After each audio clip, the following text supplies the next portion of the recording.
Welcome back. Welcome back. You man Diamond K in here, of course, the Diamond K Show on firetelevision.com, the diamondkshow.com. Thank you for joining me. Thank you for tuning in. A lot of things to get into today. Of course, here in Baltimore, we had the mayor talk about his tenure, you know, his State of the City address, something that I always look forward to. Whether it's the president, whether it's the governor, whether it is the mayor, whether it's the principal of the school. I like to hear people, um, you know, evaluate their job, evaluate where they are. And sometimes folks are delusional. Sometimes folks are over optimistic in their assessment and such. So Mayor Brandon Scott delivered this annual State of the City address this afternoon. Now, this comes at a time when City Hall is just reopening to the public on Monday. The City Council hosted the first public in-person meeting in over 2 years. So for 2 years, obviously the pandemic changed a lot of things. So City Hall is getting back to normal. The mayor, Brandon Scott, started his address by paying tribute to Baltimore's first responders and public safety workers who died in the line of duty. There was a moment of silence for those, uh, you know, um, fallen officers and community workers and the such. And so that was a good thing. And it kind of set the tone for where things would go. Uh, Mayor Scott said that his administration is changing the way city government operates. Now, I don't see a lot of changes. I don't. But I mean, maybe that doesn't mean that changes aren't taking place, and maybe it takes time for it to filter through. And that's why we need the public officials to kind of outline, highlight what these accomplishments are, these changes are. Mayor Scott said this: Baltimore, let's be honest. When I came into office, city government was broken and rotten to the core. From years of dysfunction and turmoil and misplaced focus, we had to start from scratch and build new systems from the foundation up.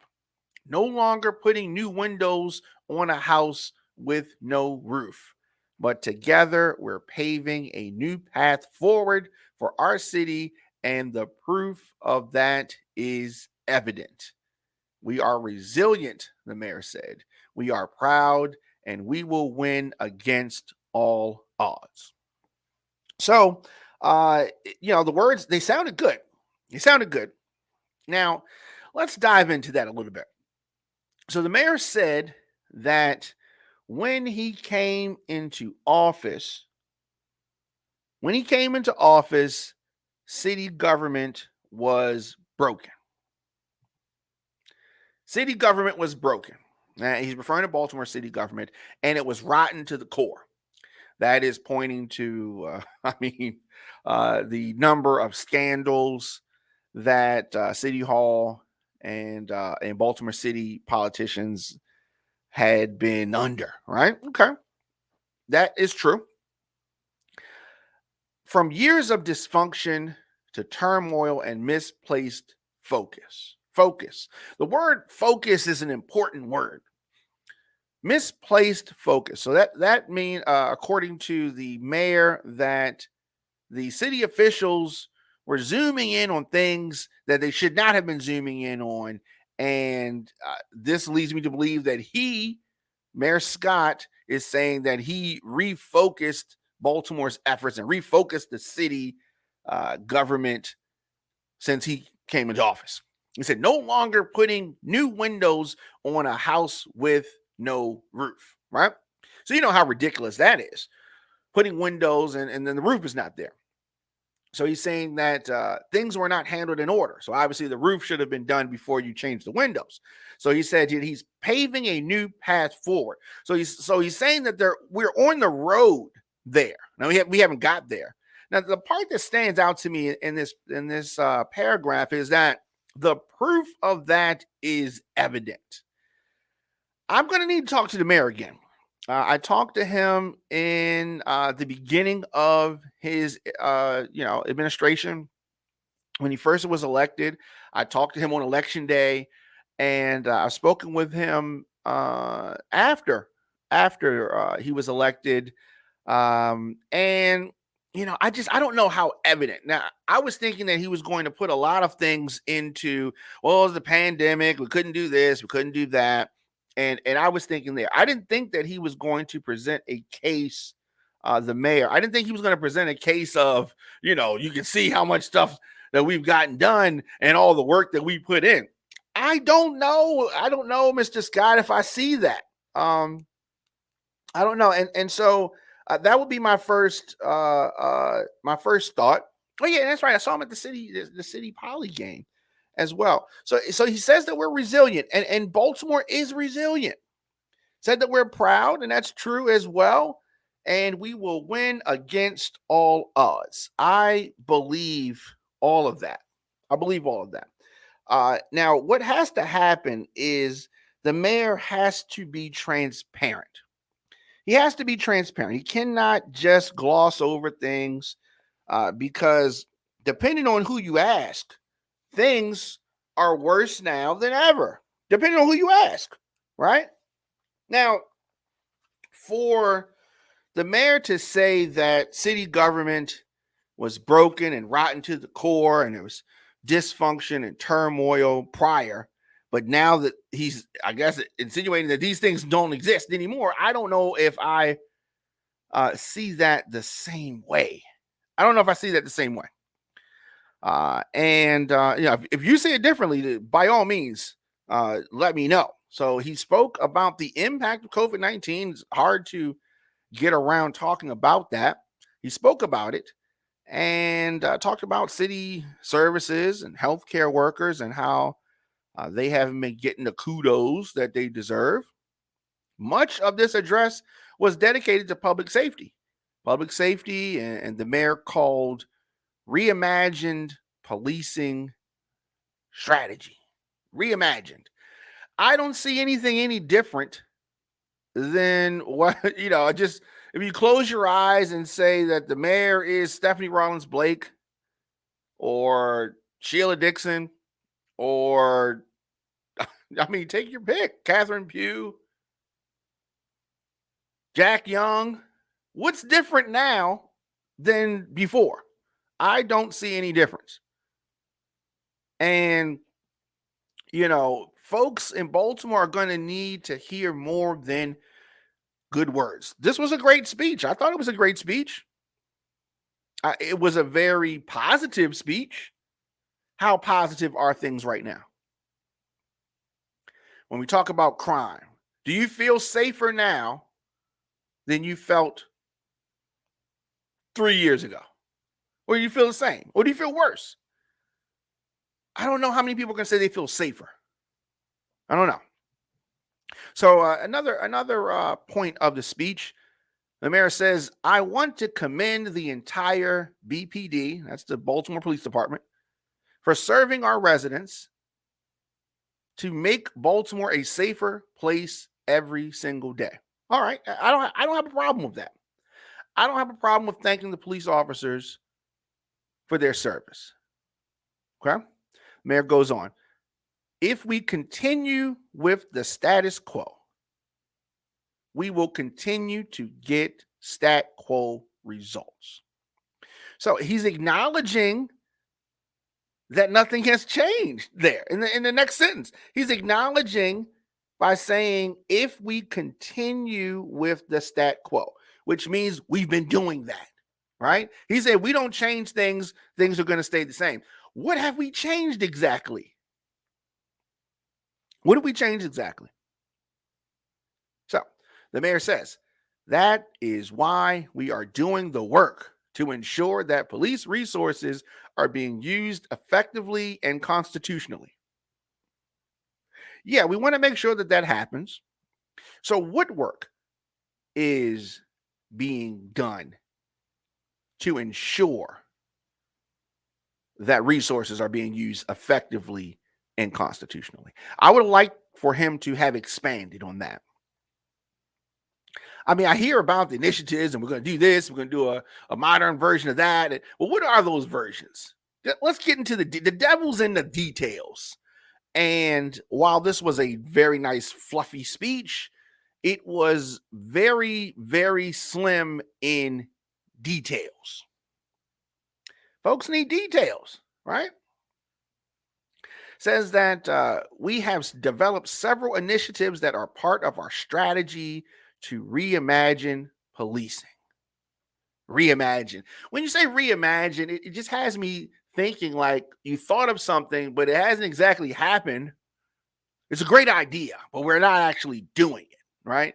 Which shows me that nothing's changing. We're talking about change, right? We're talking about change. And understand this. Mayor Scott went into a position that is difficult, right?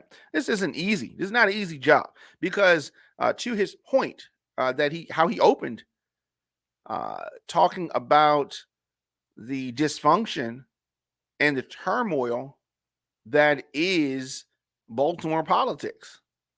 That's a real thing. It's a real thing. So I'm not trying to minimize the magnitude of this job, but what folks need, because in a few years he's going to be asking folks to reelect him, right? In 2 years he's going to be asking folks for their votes again, and folks are going to want details as to what you actually did, right? You can't just say we're reimagining the police. What you're just having a dream about it? You got a whiteboard, you're just writing down some ideas. Let's reimagine. Okay, what are you doing? What is different? Where is crime? Crime is still at an all-time high. Right? Now, can one person change it? No. Can the mayor change it? No. But the buck's going to stop with somebody, and it's going to probably be the chief of police and the mayor in that order. Right? So he says that they've developed several initiatives that are part of our strategy to reimagine policing. These are all changes that our residents have told us they want to see as we move closer to creating a safer future for Baltimore. So basically, what I took from that is that the residents actually gave them the ideas, and we're trying to move closer to creating a safer future, right? Moving closer, taking another step to get there, right? Where it's not safe yet, right? And we're not even saying that we're trying to make it safe now. We're moving closer to creating a safer Baltimore, right? So what he's going to do a couple years from now is say that we need to reelect him in order for him to implement what has been reimagined. What we have reimagined, according to the mayor, I'm going to need another term to try to do some of these things. So he says that our reimagining policing strategy will allow us to modernize policing and transform Baltimore's police department into a world-class law enforcement agency. Okay, so the Freddie Gray debacle that didn't force us to modernize policing. What does modernize policing mean? How about body cameras? Wait, we already have body cameras, right? I mean, GPS. Wait, we already have GPS. Y'all wanted new cars? Wait, we already got some new cars, right? What does he mean by modernizing policing, right? What is he really going to do? What I would want here, details, right? The reason why he's not giving us the details is because there are none, right? There's nothing that he can outline that's more modern. I mean, we got a tracker, you know what I mean? We got a couple spreadsheets. We're going to use an app. Like, what are you going to do? tell the people what you're going to do, because you're going to come around in 2 years and say, reelect me, reelect me. And are we going to get the details then? No, we're not going to get the details then either. You're going to kick the can down the road. I just don't agree with this strategy, right? I love the speech. It's missing some things though. It's missing some things, and I want to see those things, because he's going to have a tough reelection campaign if things continue in the way that they're going now. Just tune in, it's your man Diamond K, of course, the Diamond K Show, onfiretelevision.com, the Diamond K Show.com, and we are talking about Mayor Brandon Scott and his State of the City address that went down today from City Hall, a newly opened to the public City Hall. Here on the program, we deliver the biggest political and trending news stories of the day with interviews and original reporting from across the country. Show is fun, show is upbeat, but I have to expose what's really going on. I'm in Baltimore, and I'm going to give you politics from an independent perspective. If a Republican's wrong, I'm going to call that out. If a Democrat's wrong, I'm going to call it out too. I'm doing that right now. We're talking about Mayor Brandon Scott and his State of the City address. This bunch of, unicorns and rainbows and imagining and not a lot of details. We're going to continue to talk about that on the other side. And I am here 6 p.m. Monday through Friday. Let's do this. Take a quick break, and we're going to come back here at onfiretelevision.com, radioonfire.com, the Diamond K Show.com. Be right back.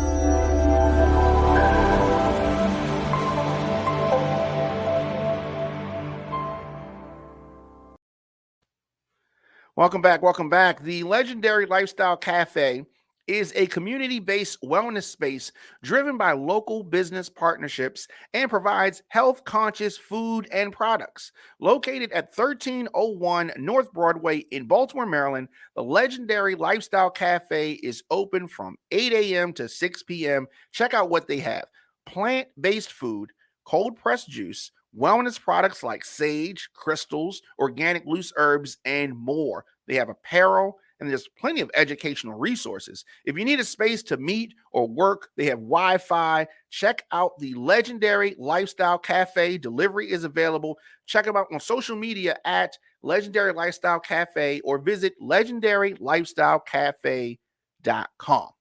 So on the other side, I'm talking about the mayor, Brandon Scott, and his State of the City address. And, like I said, I thought it was a great speech, right? But if we're talking about what's been done, we're talking about what you have done thus far in these 2 years, right? It was a whole lot of fluff. And today, with inflation what it is, when crime is what it is, folks need details. We need details. When you're at your job and it is time for your evaluation, right? And you say, look, I want to raise, and they're going down your evaluation. Okay, what you've done for the last year, and they pull out your write-ups, pull out your tardies, what do you call it, tardies, your latenesses, right? They pull up all this stuff, and you'll say, well, on leadership, I got a 5, and on the dress code, I got a 5, and helping people, I got a 5. And they're gonna want to know, give me examples. Give me examples of why you have a 5. Do you have something to point to? Can you give me an example? No, I just think I should get it, right? That's what the mayor is doing right here. Give me an example of this reimagined policing strategy. Not just words, you want to modernize policing. No, what does that mean? Of course, I know what modernize means, but give me an example of how that has happened in the last 2 years under Mayor Brandon Scott. I'll wait. I'll wait. Do I have to wait 2 years? Because I don't know. And if I don't know, the average person doesn't know. So the mayor needs to tell us. And the time when he was supposed to do that is his State of the City address, which it didn't happen because he didn't give us details. Now, when he was talking about the police officers and the activists that were lost in the line of duty, he gave us those names, right? He gave us details then. He gave us details because he had details. People that passed away in the line of work, their names were read because they had examples of the fallen workers. Give us examples, Mr. Scott, Mayor Scott, but he did not. So the mayor pointed to some progress in getting violent offenders off the streets. Okay. Now, if violent offenders have been taken off the streets, okay, but I mean, to me, it just sounds like a bunch of words and numbers. The mayor cited 363 gun arrests, the recovery of 573 guns, including 142 guns used in violent crimes and 113 ghost guns. All right, I've been talking for the last 20 minutes about details, and those are details, I suppose. But to me, it just rings hollow. It just rings hollow. It just sound like numbers that you just took out the clear blue sky. You know what I mean? The mayor said that the warrant apprehension task force has served 810 warrants to date for violent crimes, including murder, attempted rape, carjackings, and armed robbery. He's trying to make you all feel safe. Do you feel safe? Because the mayor's throwing a bunch of numbers at us, and it just rings hollow.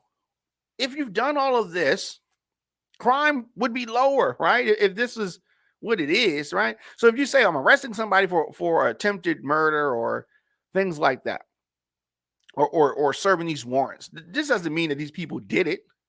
These means that you think that the people did it, but then we don't even know if they actually did it. So if you just arrest somebody, we've seen so many bogus arrests. If you just arrest somebody and then you say, we're taking criminals off the street, you know what I mean?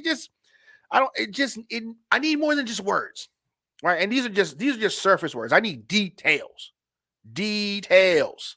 So the mayor said, he continues this, and I don't want people to think I'm nitpicking. I like the mayor, right? I want the mayor to be successful, and I think that his heart and his intentions are in the right place, right? But it is my job to talk about these things. And just because you say it, I got to trust but verify, right? I can't verify any of this. The fact that we're so much safer now that Mayor Scott has been in office. The fact that I thought that this would have been a great time. If you want to bring it up, if you want to say that city government was broken and rotten to the core and dysfunctional and misplaced focus and turmoil, show me how you have cleaned it up. Tell me that.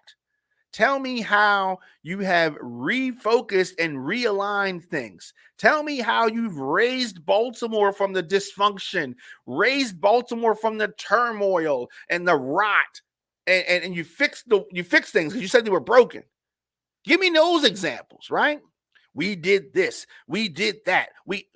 No, none of that, just words. Well, he did name the heroes that died. But that's not going to cut it.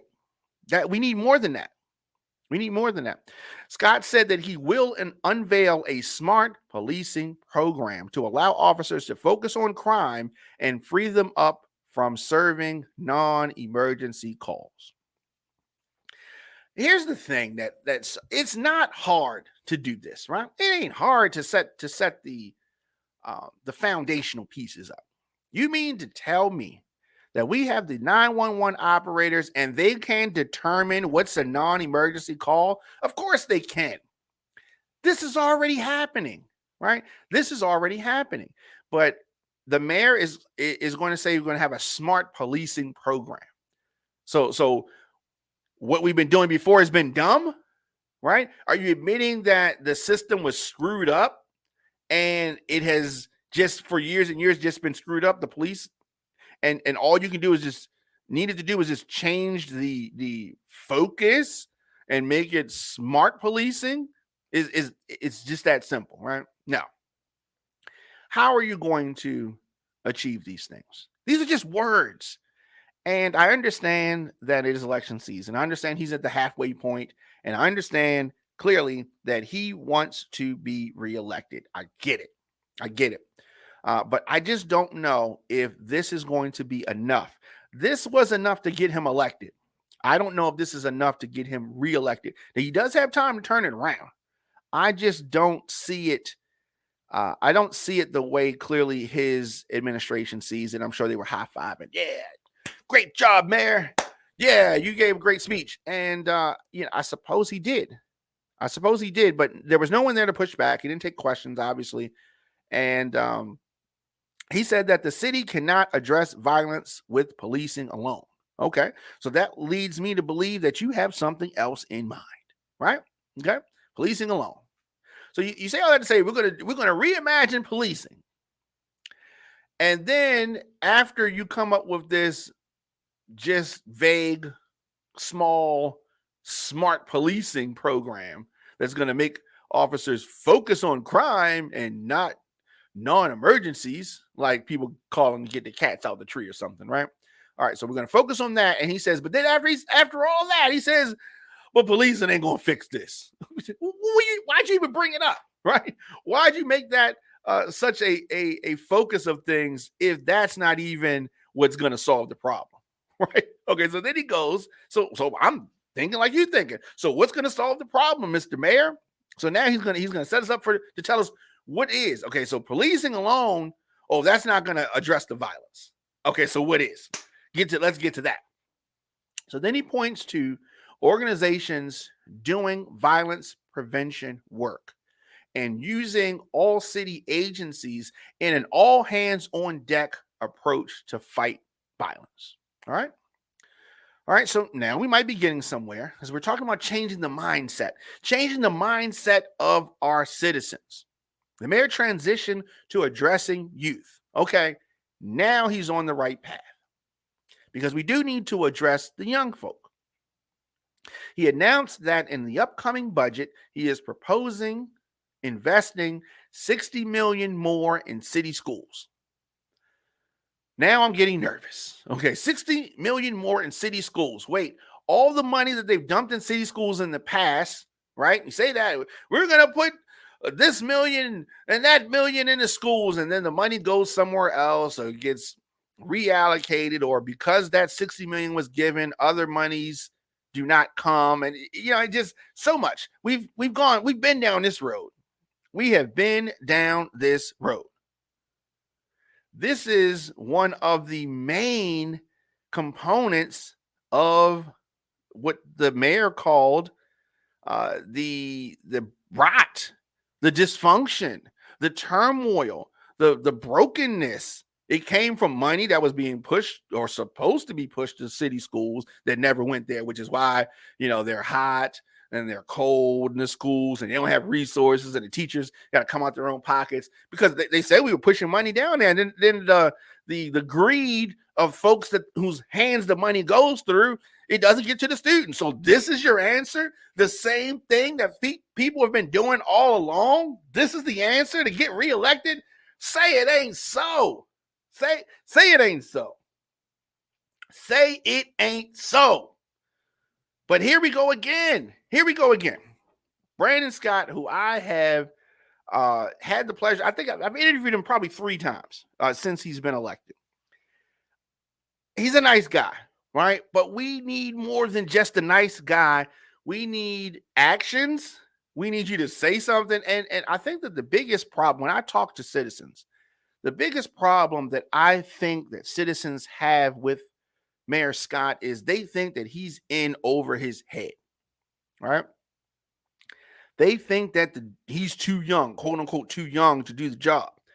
And I was hoping that he would show us that he is, as Baltimore State's Attorney Mosby has been saying lately, built for this. I want to see that he's built to do this job. It's a hard job. It's a hard job. And in a lot of instances, as you can see, it could be a thankless job. But this is the job that you signed up for. This is the job that you said you wanted. And this is a job that you were elected to do. So the folks are going to have questions. And when you say something, the folks are not going to be like, oh, yeah, the man said it, and that's enough. No, we're going to have some pushback. I got a lot of pushback.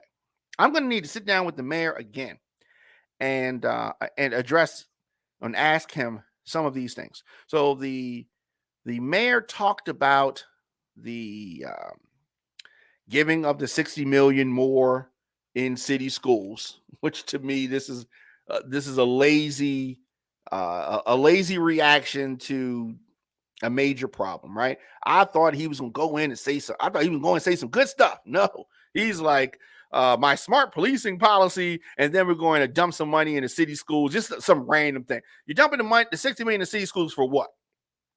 Like, where's this money gonna go? How are we going to hold folks accountable? How are we going to be able to see? Give us a smart tracker to see where this money is going. You want to do smart policing, the routing, that, which is just foolishness, right? You have a 911 operator who's supposed to decipher what's what. So what are you talking about? What are you talking about right now, right? This is the kind of stuff that makes me mad, right? Don't insult my intelligence, right?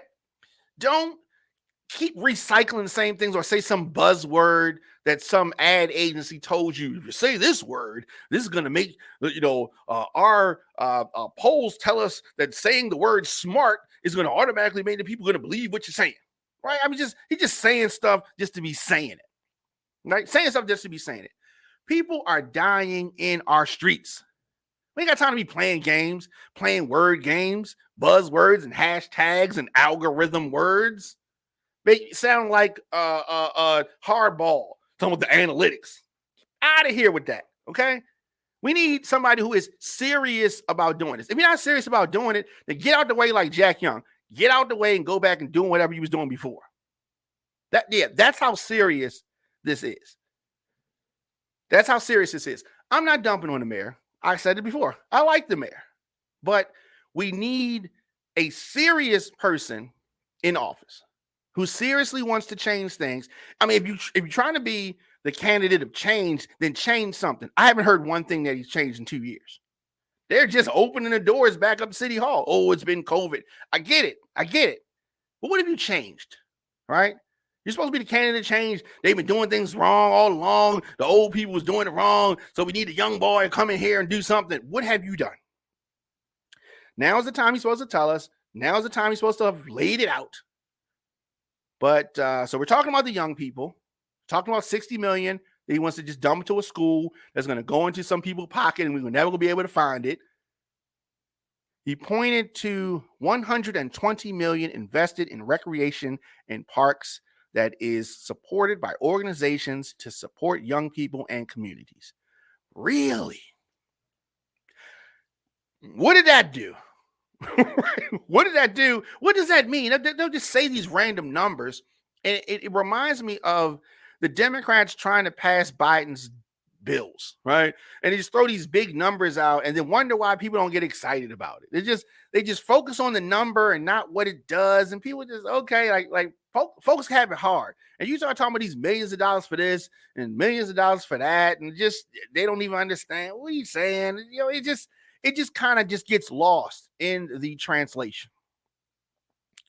Just lost in the translation. And then, he's sitting amongst other politicians and he's saying stuff, say these numbers and these buzzwords. And they're like, oh, ooh, yeah, mayor. Woo, yeah. But I was home. Actually, I was downtown. Now I was a couple blocks from City Hall. And I'm watching him say these things.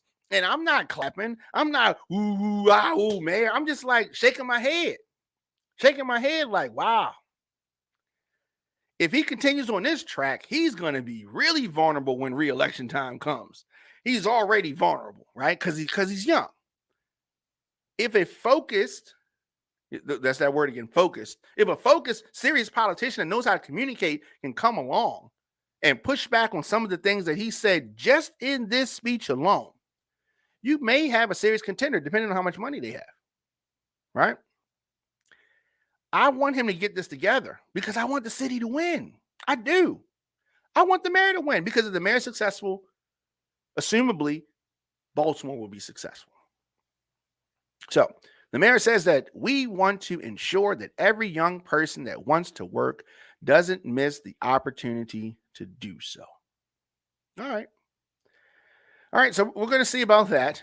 So new announcements came in the mayor's address, including the Charm City Circular will come to Cherry Hill.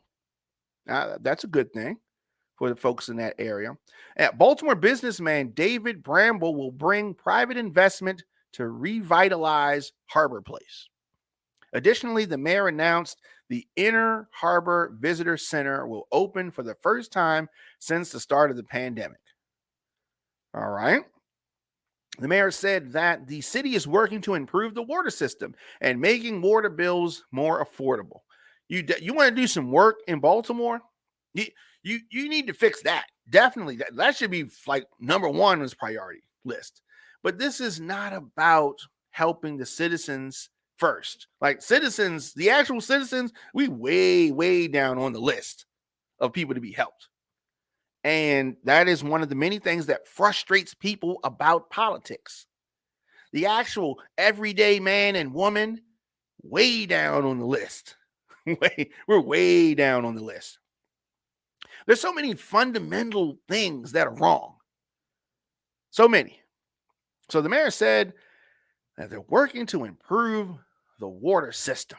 What does that mean exactly? Making bills more affordable. You're going to charge us more for other things and bring the water bill down? What are you saying? Tell us more.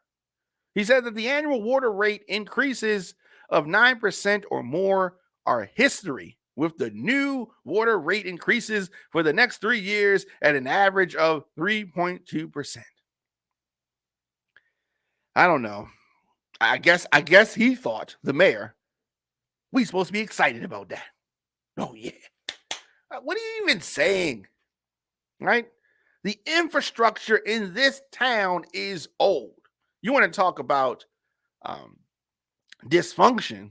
Our infrastructure, fix the streets. Like there's so many simple things that can be done instead of all these millions that you're just going to throw into some little hole and say that it was for Baltimore City schools. Fix the roads, fools. What are we talking about? Fix the roads. Fix the infrastructure. Do something that we can actually see instead of this foolishness. When it comes to developing the city's neighborhoods, if they do things that the people can actually see, then we can see some progress. Then we can quantify some of the things that you're saying. Otherwise, you're just saying words. The mayor announced $500,000 to incentivize more Black and brown families to return to and stay in the city. You want to do that, make it safer, and fix it up. It looks like crap right now. It looks like pure D crap. Additionally, $39 million will be used to reduce the number of vacant buildings. So that means that they're going to be knocking down some more buildings and growing some grass, right? I don't know. As much as I thought that the speech was a good speech, it's a cool speech, I also feel that it was missing so much. So much by the way of details, so much by the way of true change, missing so much. And I can't be the only person to see that, right? So let me know your thoughts in the comment section. Instagram, Facebook, Twitter, or LinkedIn, TikTok at The Diamond K Show, at On Fire Television. And we're going to take a quick break, and we're going to come back, and we're going to talk about Marilyn Mosby, her trial, and all of that kind of stuff. I'm going to take a quick break, and we'll be back right after this.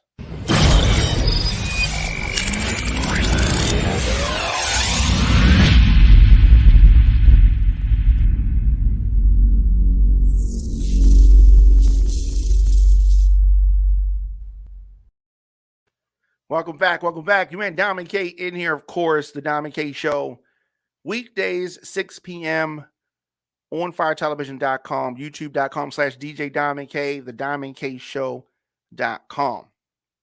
So in February, it's been that long. She had some indictment charges, right? She has enemies, and they are coming for her. Baltimore City State's Attorney Marilyn Mosby requested a speedy trial. She said that I am innocent. I ain't trying to play no games with these people. Let's get this trial done and let's get it out the way. Boom. That's what she said then. Last week, Friday to be exact, court documents showed that she wanted to postpone the trial till September. She was like, we're not quite ready yet. On second thought, let me push this back some. So a new date has been granted. She will be able to push this back until September. The change was made at the request of the defense and for good cause shown. So she proved and showed that it was necessary, needed for her to get this postponement, and she got it. Cool. Her attorney, A. Scott Bolden, alleges that the U.S. Attorney's Office is engaged in a rolling production. Now, this production does not allow his client enough time to start the trial in May. New trial date is September the 19th. So September the 19th, that's after the primary, but it is still before the general election. So in January, the federal grand jury returned the indictment charging that Mosby made false mortgage applications, perjury related to the 2020 purchase of 2 vacation homes in Florida. The new trial date is actually exactly 2 months after the July 19th primary election. Mosby has not filed to run for a second term. I believe that she will, right? I believe that she will, and she should run. But ironically, Mosby would face the same opponents that she defeated in 2018, right? Through Vignoraja, Ivan Bates, and Roya Hanna remains on the ballot, but she announced last month that she would withdraw from the primary and run as an independent candidate in November. So what the whole thought process there is that you have these Democrat front runners that are on the ballot. Her withdrawing and then running as an independent candidate will allow her to get presumably some Republican votes, presumably some Democratic votes, presumably some undecideds, and it will allow her more time to run because she has less money to work with, according to filings, than her opponents. And so this will give her more time in the field. So that's what she's going to do. So that's interesting. We'll see how that goes. U.S. District Court judge who issued the postponement order also scheduled hearings to discuss some pretrial motions for 1 week from Thursday, so April 14th, and September 14th. So this trial is coming. It is just not coming yet. Let me know your thoughts in the comment section. Instagram, Facebook, Twitter, LinkedIn, TikTok, at The Diamond K Show. Of course, On Fire Television, onfiretelevision.com. We talked about the harbor, right? And Harbor Place. For folks that visit the city, this is like a big deal for them. And there was an announcement this afternoon that Baltimore-based developer MCB Real Estate joined with Mayor Brandon Scott, Senate President Bill Ferguson, and other Baltimore leaders. They have an agreement to acquire Harbor Place pending this court approval.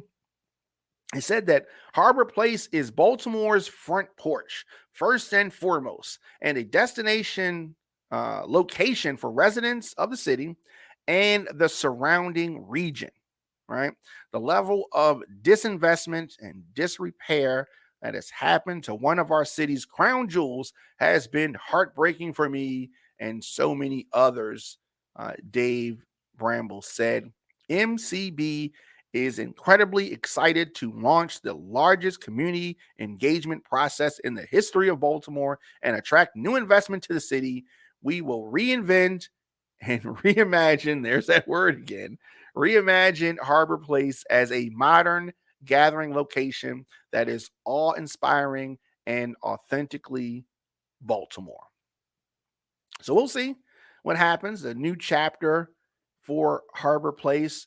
Harbor Place first opened in 1980 as a national landmark, a first of its kind waterfront mall, replacing a historically industrial area with restaurants and shopping. The opening of Harbor Place marked a renaissance for downtown Baltimore, bringing residents and tourists by the thousands to Baltimore's waterfront for over 2 decades. If you're old enough to remember, in the 1970s, another son of West Baltimore, William Donald Schaefer, had a vision for what this part of Baltimore could be with some investment and some hard work. We're going to see if this is going to be a great outcome for the city and for the residents. I am interested to see how this pans out. I don't know what's going to happen exactly, but I'm hopeful, and I hope that it works out. Let's do this. Take a quick break, and we'll come back. We got a couple more stories to get into.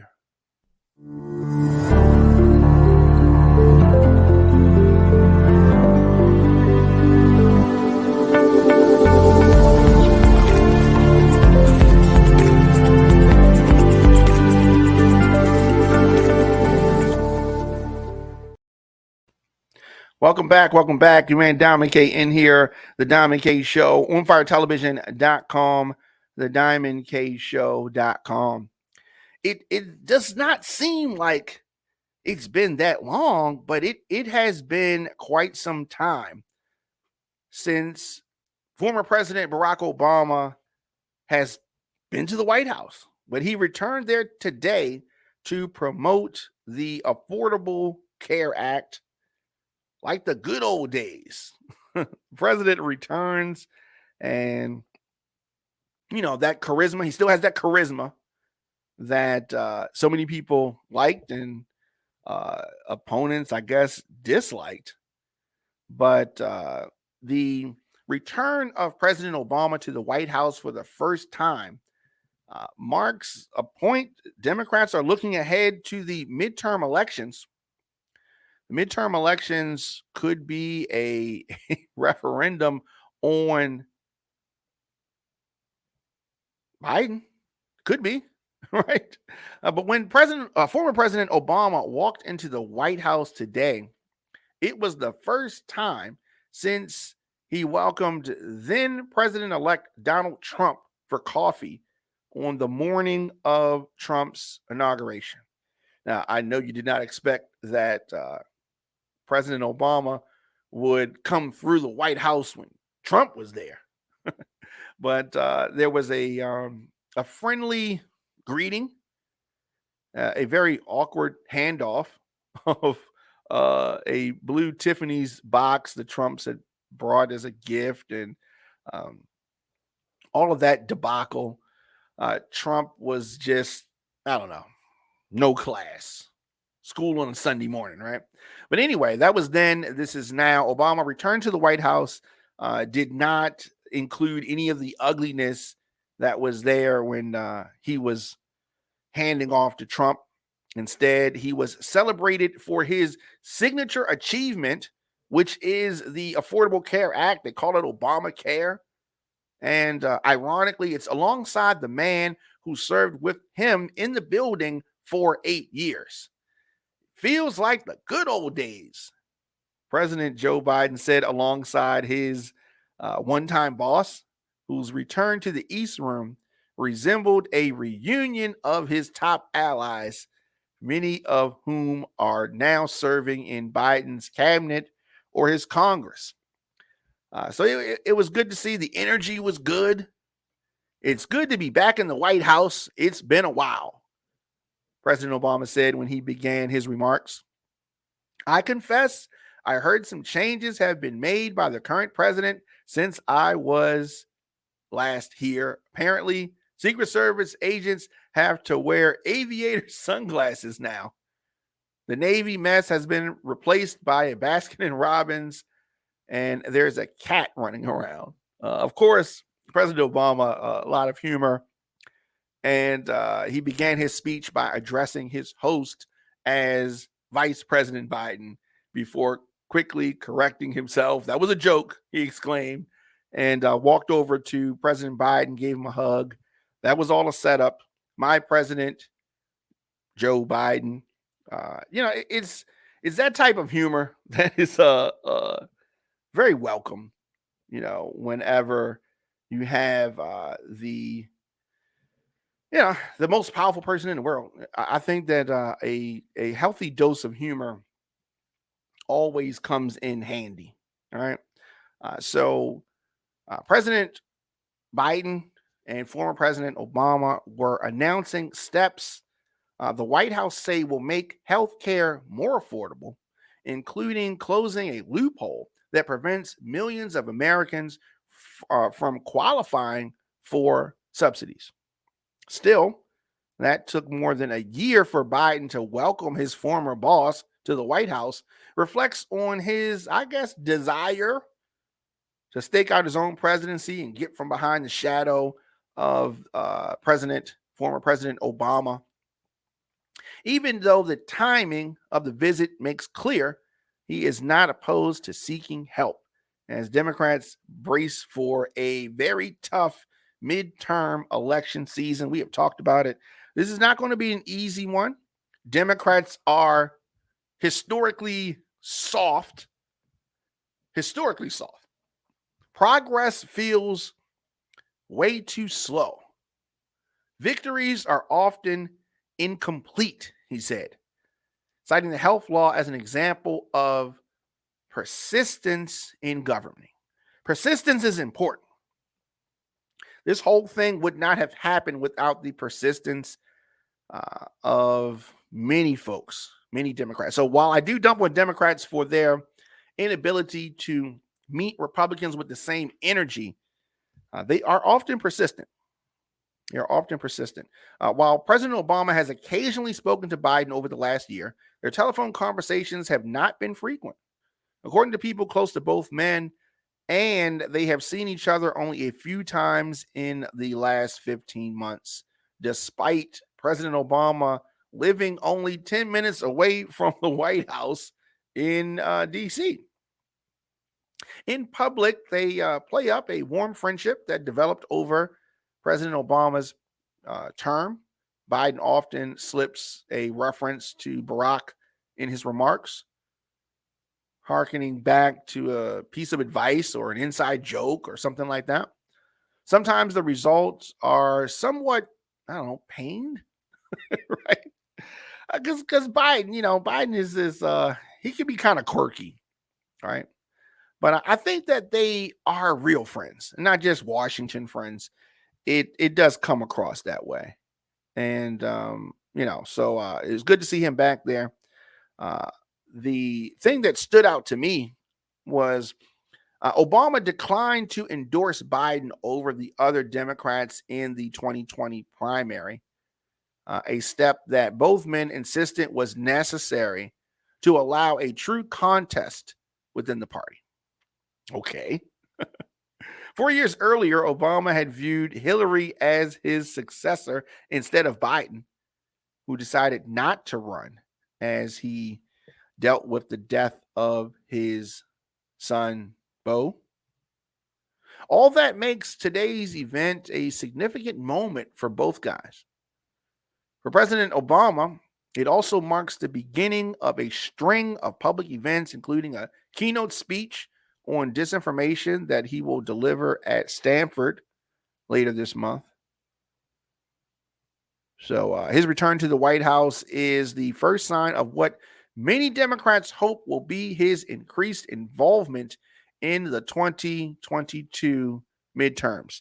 They are going to need someone with the style of former President Obama, with the ability to communicate with the base that former President Obama can do, and hopefully uh, ignite that base, because they are kind of you know lackluster right now. They are not they are not motivated right now.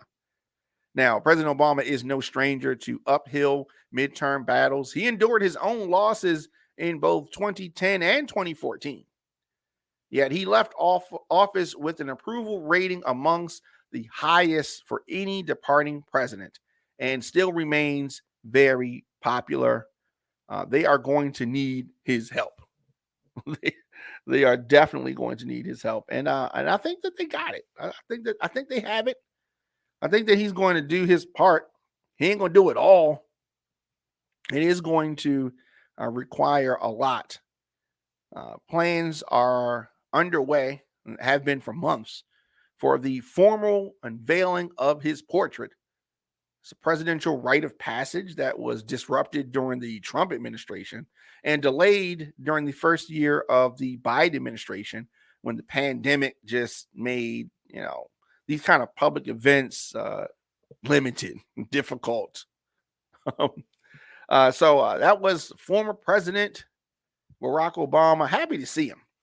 Happy to see him. And you've seen the clips, so it's good to see him back in the White House. It is good to see President Biden, just rubbing elbows with him. Maybe some of that charm can come off and help Biden. Biden has been dealing with a tough time.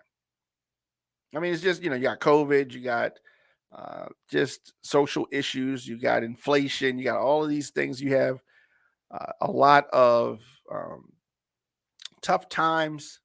Hopefully, with Judge Jackson, this is a win. This will be a win for the president. Hopefully, we're going to see about that. So do this. Take a quick break. Come back. I want to talk about safe streets in Baltimore before we get out of here. The program, Safe Streets. So Diamond K Show, onfiretelevision.com. We'll be right back.